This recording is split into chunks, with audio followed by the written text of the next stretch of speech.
Hola zaragocistas y bienvenidos a un nuevo vídeo de El Zarpazo, la nueva actualidad del Real Zaragoza.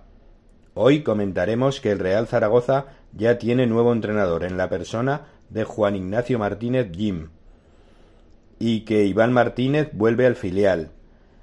Jim lleva una trayectoria como entrenador de 15 años, tanto en primera como en segunda.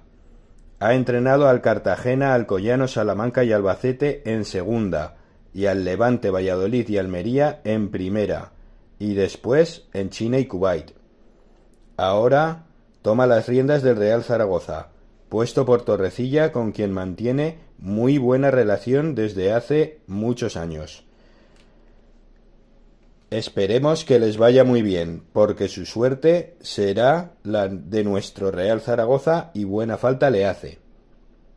Comentar también que la directiva sigue abierta a que entre en el accionariado gente nueva y se está en conversaciones con varios grupos inversores, aunque también es cierto que a algunos ya se les ha dicho que no. Siempre aupa Real Zaragoza. Si te ha gustado el vídeo, dale like, coméntalo y compártelo, y también puedes seguirnos en redes sociales y ponerte en contacto con nosotros.